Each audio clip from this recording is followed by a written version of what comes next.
Welcome back, everybody, to day three of Centurion India versus South Africa Test match. It started on Boxing Day. Day two got all washed off due to the weather. Day three had a lot of action. We had Ngidi taking 6 wickets and then Shami taking 5 wickets. To talk about it all, we got Sid back on our show today. Welcome back, Sid. How was your Christmas break and what are your plans for New Year's? Hi, Subodh. First of all, it feels like coming back home to the Waadaplaya concussion sub series. Yeah, Christmas break has been quite relaxing for me, and I'm spending a lot of time with my family, and I intend to do that over the New Year's as well. But yes, cricket always takes the higher priority in the scheme of things for us. So yeah. Excellent. And did your Christmas break get better with the Boxing Day debacle of Ashes, or what are your initial thoughts about England Oh, debacle? so England, the less said, the better. And somehow as a Indian fan, I'm so happy to see that we are actually keeping Test cricket alive. Who in a million years would have thought that India would perform like this in South Africa? And obviously, Ashes. This is the most dead, dull rubber Ashes I've seen. I feel cheated as a cricket fan because we wake up early at ungodly hours to watch what batting debacles of all sorts, and Anderson, hoping that Anderson is going to take 5 fours and 10 fours, and Oli Robinson bowling off spin. I'm not sure what we are seeing. It's almost like when in our playing days, at club level, sometimes I used to bowl off spin, Yeah. sometimes I used to become keeper as well. So I really think that England has downgraded Test cricket to such a bad level, and it also goes on to show that the two formats, right? The tenacity of the two formats, that you might be great at white ball, but red ball is a different demon altogether. So, you might have a great white ball unit, but it's just not going to work there. Hey, Well, Ravi. Hey Sid. hey, welcome back, Ravi. Welcome back. So yesterday was a washout, but we were just getting initial reactions about the Ashes and England performance and things like that. But let's switch back to our current goal, which is India versus South Africa, day three. Day three started with India looking to get towards 400, 450, but Ngiri had other plans. So, Ravi, what did you think? India missed a boat and became complacent, or Ngiri bowled really well today? I think on the day one review also we said the 400 will be the magic number. In fact, I remember you saying it's only 130, 140 runs. India will be easily getting it because we have seen this trend with this Indian team, being strong on day one or day two or day three. The next day they collapse. It's been happening on a very consistent basis. As I said, it's since 2019 we have not scored 400 runs in away test match. So that is a very alarming sign that shows bowlers are helping us to win the series or test matches. Correct? Because in test match, I'm sure bowlers will be the ultimate point of strength in winning a test match. But batting as a unit is failing every single time. They're not, one performance, for example, Rishabh Pant in Australia or Rohit Sharma in England, KL Rahul in this test match. There are only standout performance, individual performance. There's no separate cohesive batting unit performance that we could see in the last 2 years, 3 years of away tests, especially. I think that is something a huge concern because if we are going to chase, then say right now we are batting first. Next test we might be chasing a big target, a 200, 250. And if this is going to be the same way we are going to bat, I think it will be very really big struggle for us. So all the more Virat Kohli's innings batting is very vital. That shows how Virat Kohli is a very important cog in the wheel, right, in batting wheel. So, but kudos to Shami and bowlers. I think they did a perfect and great job. I mean, nobody can take away the credit from them. And Sid, what did you make out of India collapse? I think we lost 6 for 55 or something, which Yes. Ngiri bowling. So, what did you make out of that? Were you surprised? Not surprised, really. We are used to such heartbreaks, and I would echo what Ravi has said. What has happened is our results have kind of clouded this uh, gulf that we have. That we are not the best of the finishers. The kind of mongrel we saw from South African tailenders, we are never going to see it from our teams, and it's just that a lot of results went our way, so it's an area which is getting clouded, but uh, a classic case is Pujara, right? Um, Pujara needs a heroic inning to show that how great he is. That we have to lose, and Pujara has to face those 200 deliveries and get beaten up on the chest, multiple times. But that's not a healthy sign, right? That do we have to be in such situations all the time and appreciate what Pujara does? Because obviously he's not getting the scores, and that has been a trend. There's so many times when Ravi Chandran Ashwin has saved the day for us. I know that he's not playing a lot nowadays, so I think it's an area of concern for sure. And with the opening batting going so well, we should have finished a little better. I mean, getting out on double digits with 6 wickets, it's just not done, and it's an area where if we are losing, suddenly there will be a lot of noise. Yeah, and I I'll was tell you what just is the issue following with someone. Twitter. I'll tell you what is the issue here. I think Pujara facing 200 balls is not a problem, Sid. The problem Hmm. is even after facing 200 balls, he scores He's only not. 30 runs. So, for Yes. example, that is like almost a single session where India scored only 30 runs, right? So Yes. that I mean, the problem issue is Kohli is not in form and Rahane not in form, and we don't have a Exactly. proper 4-3, 4-6, 4-5 and 6, which, for example, Sachin, Ganguly, and Lakshman did. We don't have that cohesive batting unit. Yes. Your number six is who? Rishabh Pant. You cannot trust Rishabh Pant in every single point of time. If it comes, it's lucky. I mean, he's a brilliant batsman, but you cannot expect him to hold one end. For example, Yes. Rahane got out, immediately everybody fell. If Kohli gets out, everybody falls together. And that's the problem is in the 4-5-6. If Kohli fires, everything will become Mm. normal. Is what my take on this. Yes. Because trust, I mean, completely putting your trust on Pujara, asking him to face Mhm. 200 balls will not make the scoreboard ticking. Exactly. If the Yeah. scoreboard is not ticking, what is the point of moving ahead of the game? Yeah, and that's exactly my point, Ravi. Pujara isn't great. He's made to look great because our batting collapses so much that just for Yeah, being there and blocking, he gets a lot of claim to fame. But obviously, that's not how things should be. As a batsman, your job is to keep the scorecard ticking, and we've just kept a batsman just there, stick like a glue, don't get out, and let the other guy rotate. And obviously, it's not working. So today yeah. is just one of those days that that I mean, after getting such great scores in the beginning, how can we get out like this? Yeah, and I was just looking at Twitter, and Gaurav Kalra, who's part of a cricket journalist, he tweeted saying, "Today, 24 wickets fell across two Test matches, and all of the wickets are for pace bowling, and none of them are spinners." What a stat! I think that Mm. signifies the focus on fast bowling.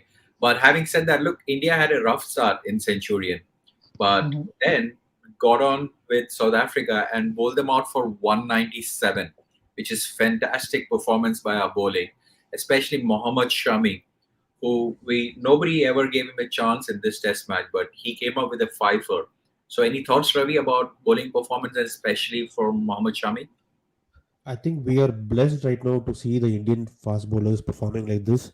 During our growing up days, we couldn't see this kind of fast bowling, right? How many fast bowlers we have seen, Suman? You have encouraged Prashant Devagal Srinath for a limited number of time. After that, we didn't see a good pace quartet or a pace trio for us to lead India to victory. That's where we struggle. And seeing Mohammad Shami picking up 5 wickets. I mean, Mohammad Shami is an experienced bowler. In fact, we should congratulate him for taking 200 wickets in a test match. This match he took 200 wickets. I think that's a huge achievement. Being an Indian fast bowler, playing in a lot of Indian conditions, that is a huge achievement which a lot of people don't even appreciate it. It's like taking 400 wickets by spinner in India, right? So it's like 200 wickets is huge. And Bumrah, I'm sure Bumrah is again showed his class again. Siraj is bowling well. Siraj has become a great red ball bowler.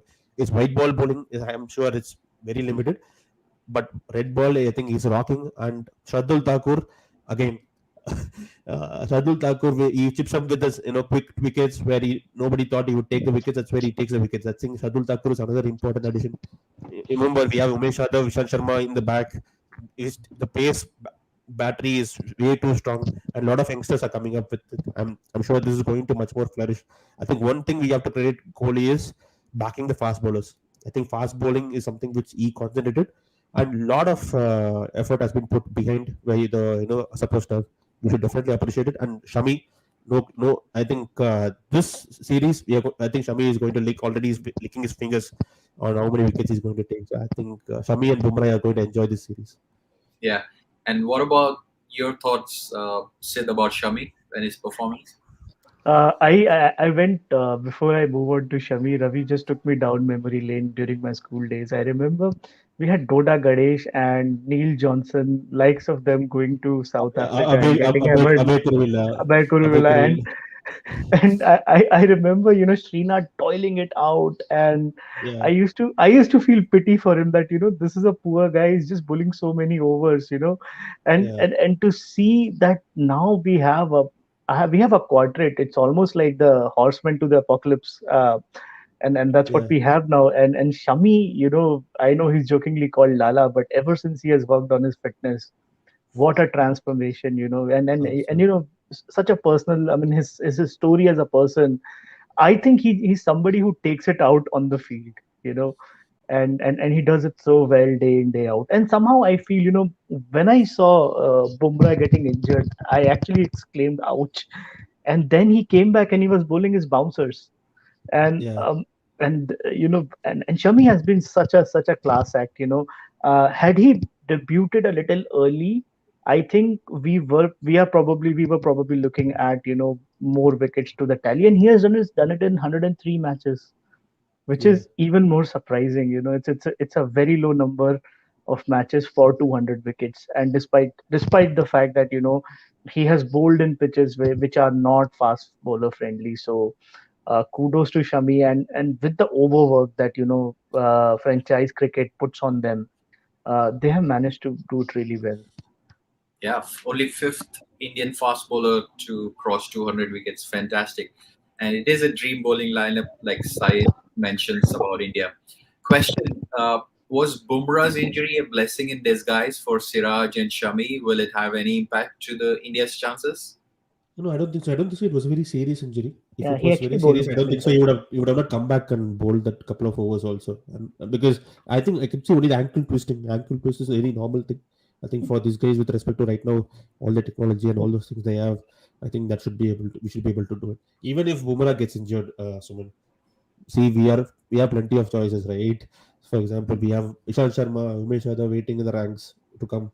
I think that is sorted. I'm not worried about my our fast bowling at all. I'm just more worried Mhm. about our middle order batting. So that is the main pain point right now. And what about Lord Shardul Thakur? He picks up the ball, he gets a wicket. And now he's come number three. And Syed says that Lord has a chance to score 100 at number three tomorrow. Will it be possible? Yeah, He's Lord, anything. divine He's not. intervention. Anything can happen. Anything can happen with him. So even if I would not be surprised if he scores 100 tomorrow. I think he might be the central focal point tomorrow, maybe. But fifth day rain predicted. I think India should bat aggressively. Mm. I think they should try it, and already we have lost one day because of rain. I think India should bat aggressively and make at least South Africa play for 30 overs tomorrow. So 400 146 again will be the lead, magic number. 146 Again, lead on day three. How much do you think India would need? again 400 is a magic number for me. So that's a number I So would say. another three, 250 away. Okay. 400 will be long shot. If anything over 300, I think, and we will have a couple of sessions to bowl South Africa out with probably last day and maybe another session. I think that should be. Sid, what do you think? 400 is possible on second innings? Uh, I think it will be difficult because I just saw the way Mayank got out, and it was Jansen who just outdid him. Obviously, Indians and the fourth stump problem is right now a great problem that's lurking around. But the variety that South Africa has in their attack, I think it will be hard for us. It was always there. See, it's a team in transition, South Africa right now, and it's only their bowling which can save the day for them. I don't think their batting has the depth. I know Markram is hyped up a lot, but he's yet to show in red ball cricket that how good he is. I think only Elgar and Bevuma are actual threats, and I saw Dickok. I think that injury is going to play on him while he bats. But I think the bowling attack is a class attack. I think it will be hard for us to score runs. Uh, I think getting 250 is going to be a little hard. Uh, but I think even if we add and like Ravi said, we have to put them under pressure because I don't think they will play for a result. They would try to block it out, uh, Yeah. and I think they're quite capable of that, Oh, of you blocking think things India out. will not play for result? No, no, I'm talking about South Africa. South No Africa. matter whatever score you put on the board, I saw Janssen batting and Rabada batting, and they were batting really well. I know they got out, but everybody, including Keshav Maharaj, was blocking the ball really well. So I think they would play for a draw from here on. I'm sure they're not playing for a win. So we have to So score really, really fast and quick. 7, 8, 9, 10 against India batting is not a very, it's not a good recent thing. It's been happening for last two, Mhm. 3 years. Oh 7, 8, yeah. 9, 10 will definitely bat well against India. Yes, yeah, yeah, you're right. I mean, brings back a lot of memories. So I think we have to score really fast and put them to bat really early because I don't think they're gonna play any. If I was Dean Alger, I would tell my team don't play any loose shot. We just have to salvage this match. We don't have to win, so we can just put pressure on them just by I don't know what rate, probably five and over, six and over for the Hmm. net for the first 40 over and just put them to bat. And I think Shardul is a good choice there. I think I would keep Pujara at the bottom. I'll put Pant on top. Let him score as much as he wants if we want a result. Yeah. And Syed thinks another 150 to 220, which will take us to like 350. I think that Yeah. should be a winning score. From the point of Virat Kohli captaincy, Ravi, I want to bring you in here. Syed thinks he made good bowling changes, which I agree, but super aggressive fields. For Ashwin, he had this field little spread out, especially for Quinton de Kock. Any reason for that? Even I was surprised of that because I thought Ashwin and Kundan de Kock actually had a good matchup. I think Ashwin has taken a lot of wickets against Kundan de Kock, I guess. That's what I saw the stat last time around. But I was surprised because and the ball was not doing anything. Suman, I think let us be very honest there also. Ball was it was like a flat track road, a Mount Road in Chennai. That's where Ashwin is bowling.